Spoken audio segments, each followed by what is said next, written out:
Bharatiya Janata party మూడోసారి అధికారం రావడం కొరకు కూడా బీజేపీ శ్రేణులు మాత్రం కూడా కార్యసిద్ధంగా పనిచేస్తున్నారు. అందులో భాగంగా కూడా ఒక ఎన్ఆర్ఐ నల్గొండ పార్లమెంటులో భారతీయ జనతా పార్టీ గెలిపించడం కొరకు తన యొక్క ఉద్యోగాన్ని కూడా సెలవు పెట్టి భారతీయ జనతా పార్టీ గెలుపు కొరకు మోడీ మరోసారి ప్రదానం చేయడం కొరకు కూడా ఇక్కడికి వచ్చి గత కొన్ని రోజులుగా ఇక్కడ పూర్తిస్థాయిగా పనిచేస్తున్నాడు. ఇక్కడ బీజేపీ యొక్క ప్రభావం ఏ విధంగా ఉందో అడిగి తెలుసుకునే ప్రయత్నం చేద్దాం. చెప్పండి బ్రదర్, ఇప్పుడు మీరు ఎన్ఆర్ఐగా ఉన్నారు, యూఎస్ఏలో సెటిల్ అయ్యారు, అయినా కూడా మోడీ కోసం వచ్చారు. ఎందుకు రావాల్సి వచ్చింది ఇక్కడికి? మీకు ఇక్కడ వర్క్ ఏంది? ఇక్కడ ముందుగా యోయో టీవీ ప్రేక్షకులందరికీ, యోయో టీవీ యాజమాన్యానికి నా నమస్కారం. నా పేరు ఆదిత్య. నేను డాలస్ నగరం అమెరికా దేశంలో ఉంటాను. ఈరోజు నరేంద్ర మోడీ మూడోసారి అత్యంత భారీ మెజారిటీతోటి అధికారంలోకి రావాలి అన్న ఉద్దేశంతో మేము కొద్దిమంది ఎన్ఆర్ఐలు ఈరోజు ఇండియాకు వచ్చి పనిచేయడం జరుగుతుంది. గత నెల రోజులుగా వివిధ పార్లమెంటు ప్రాంతాల్లో మేము పనిచేయడం జరుగుతుంది. దానిలో భాగంగా నా సొంత ప్లేస్ అయిన నల్గొండలో వచ్చి నేను దాదాపు 20 రోజుల నుంచి పనిచేయడం జరుగుతుంది. గ్రామాల్లోకి పట్టణాల్లోకి వెళ్ళినప్పుడు భారతీయ జనతా పార్టీకి ఇంత ఆదరణ ఉందా అనేది కనీవిని ఎరగని రీతిలో ఈరోజు ప్రజలు ప్రతిస్పందిస్తున్నారు. రామ మందిరం కట్టిన మోడీకి భారతదేశాన్ని ప్రపంచంలో అగ్రస్థానంలో నిలబెట్టడానికి ప్రయత్నం చేస్తున్న మోడీకి కృతజ్ఞత తెలపాలి, ఓట్ల ద్వారా తెలపాలి అన్న ఉద్దేశంతో ఈరోజు జనము ఏ ఇంటికి వెళ్ళినా, ఏ గడప తొక్కినా కానీ బిడ్డ మేమున్నాము, ఖచ్చితంగా మోడీ గారికి ఓటేయకపోతే మా ఓటు వేరదాము, మేము మా జన్మ వేరదాము అన్న రీతిలో కూడా కొద్దిమంది మాట్లాడడం జరుగుతుంది.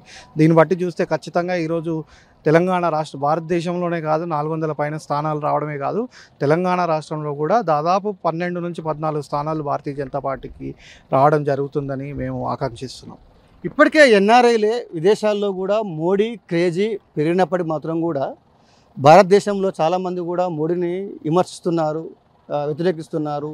శ్రీరాముని కూడా బూతులు మాట్లాడే పరిస్థితి నెలకొన్నది. అంటే ఇలాంటి మోడీ తిట్టే వ్యాఖ్యలను మీరు ఏ విధంగా చూస్తారు? మన దౌర్భాగ్యం ఏంటంటే ఈనాటి నుంచి కాదు, ఏనాటి నుంచో కాంగ్రెస్ పార్టీ రూపంలో కానీ, కమ్యూనిస్టుల రూపంలో కానీ హిందూ వ్యతిరేకులు, ముస్లిం మైనారిటీ అపీజ్మెంటే ధ్యేయంగా పనిచేస్తున్న ఈ కాంగ్రెస్ పార్టీ, కమ్యూనిస్ట్ పార్టీలు ఏ రోజు హిందువులని కనీసం మనుషులుగా చూడకుండా ఓటు బ్యాంకుగా మాత్రమే చూసిండ్రు. వాళ్ళు ఎంత నీచ స్థాయికైనా దిగజారే పరిస్థితి ఈరోజు కనబడుతుంది. ఈరోజు వాడు ఎవడో మాట్లాడుతుండు, మీరు రాముడు మీ చిన్న ఆయన నా, సీత మీ చిన్నమ్మ నా అని మాట్లాడుతుండు. వాళ్ళ నోరుకి ఒక మురిక్కాలువలాగా నోరుకి హద్దు అదుపు లేకుండా మాట్లాడుతున్న వాళ్ళ విచక్షణ ఈరోజు మనకు కనబడుతుంది. ఇప్పుడు రాముడు మీ చిన్న ఆయన, సీత మీ చిన్నమ్మనా అని మాట్లాడే ఈ వెధవలకి నేను ఒక క్వశ్చన్ అడుగుతున్నా. మీరు సోనియమ్మ అని మాట్లాడుతున్నారు. మీ బుడ్డర్ ఖాన్ దగ్గర నుంచి స్టార్ట్ చేస్తే ప్రతి ఒక్కడు సోనియమ్మ అని మాట్లాడుతున్నారు. మరి మీరేమన్నా సోనియమ్మ కుట్టినరా, లేకపోతే రాజీవ్ గాంధీ కుట్టినరా? అది మీరు ఆలోచించుకోవాలా. ఈరోజు మీరు ధైర్యంగా ఒక మాట చెప్పండి, రాముడిని ఆదర్శ పురుషుడు కాదు, రాముడిని కొలిచే వాళ్ళ ఓట్లు మాకు అవసరం లేదని ధైర్యంగా బాజాప్తా ముందుకొచ్చి చెప్పండి. మీ పుట్టగతులు ఉండవు మీ కాంగ్రెస్ పార్టీకి. ఆల్రెడీ కాంగ్రెస్ పార్టీ దేశంలో ఎక్కడా లేని పరిస్థితులు. మీ రాహుల్ గాంధీయే యూపీ వదిలేసి వాయనాడు పారిపోవాల్సిన పరిస్థితి. ఎందుకంటే అక్కడ ముస్లిం మైనారిటీ ఓట్లు ఎక్కువ ఉంటాయి కాబట్టి అక్కడికి పారిపోవాల్సిన పరిస్థితి. మీరు ఒక మాట అని చూడండి, ఈరోజు రామునికి వ్యతిరేకంగా ఈరోజు దేశం మొత్తం నడుస్తున్నది, రామనామమే నడుస్తున్నది. ఎక్కడ ఏ గ్రామం నలుమూలలు చూసినా రామనామం నడుస్తున్నది. కాబట్టి నోరు మీరు అదుపులో పెట్టుకుంటే బాగుంటుంది. జనము మిమ్మల్ని ఓటుతోటి కాదు చెప్పుతో కొట్టే రోజులు కూడా దగ్గరలోనే ఉన్నాయి బిడ్డ. వాపును చూసి బల్పు అనుకునే మీ పరిస్థితులు ఒక్కసారి మీరు ఆలోచించుకొని, మీరేదో గాల్లోకి గెలిచొచ్చారు, బీజేపీ పడ్డ కష్టానికి మీరు ఫలితం పొందిరు, ఎక్కువ రోజులు అధికారంలో ఉంటారని ఆశపడకండి. ఏదో ఒక రోజు మీకు బుద్ధి చెప్తారు. ఖచ్చితంగా ఈరోజు రామమందిరం అనేది ఒక 500 ఏండ్ల కళని మోడీ గారు ఈరోజు సాకారం చేసినందుకు దేవుడికి దండం పెట్టే ప్రతి ఒక్క హిందువు ఈరోజు నేను ఖచ్చితంగా భారతీయ జనతా పార్టీకి ఓటేస్తా అన్న, ఓటేయాలి నరేంద్ర మోడీకి, నా ఓటు ద్వారా నేను కృతజ్ఞత తెలపాలి అన్న ఒక ఆకాంక్షతోటి ఈరోజు భారతీయ జనతా పార్టీ వైపు చూస్తున్నాను. ఎన్డీఏ కూటమి ఒక టార్గెట్ పెట్టుకుంది, 400 సీట్ల పైన కూడా అధికారంలోకి వస్తూ ఉంటుంది. 400 సీట్ల పైన అధికారంలో రావడానికి కూడా నల్గొండ పార్లమెంట్ చూసుకున్నట్లయితే 7 పార్లమెంట్ సెగ్మెంట్లలో కూడా ఏ ఒక్క సెగ్మెంట్లో కూడా భారతీయ జనతా పార్టీ ఎమ్మెల్యే అభ్యర్థి లేడు. అలాంటి సందర్భాల్లో నల్గొండ స్కోప్ ఉందంటారా? ఖచ్చితంగా ఈరోజు మనం గతంలో చూసినాము, గతంలో పోయిన ఎలక్షన్లో అంతెందుకు ఈరోజున్న సీఎం రేవంత్ రెడ్డి కూడా గత ఎన్నికల్లో మల్కాజ్గిరి పార్లమెంట్ సెగ్మెంట్ నుంచి పోటీ చేసి గెలిచాడు. ఆయనకి మల్కాజ్గిరి పార్లమెంట్కి ఎలాంటి సంబంధం లేదు. అక్కడ 7కి 7 ఎమ్మెల్యేలు ఆ రోజు టీఆర్ఎస్ వ్యక్తులు ఉండడం జరిగింది. అలాంటి ప్రాంతంలో కూడా రేవంత్ రెడ్డి గెలవడం జరిగింది. అట్లనే భువనగిరి తీసుకుంటే 7 ఎమ్మెల్యేలు టీఆర్ఎస్ ఉండే, అది కోమటిరెడ్డి వెంకటరెడ్డి గెలిచిండు. అట్లనే తీసుకుంటే ఉత్తమ్ కుమార్ రెడ్డి ఆ రోజు 7లో 6 ఎమ్మెల్యేలు టీఆర్ఎస్కు ఉండే, అట్లాంటిది ఉత్తమ్ కుమార్ రెడ్డి గెలిచిండు.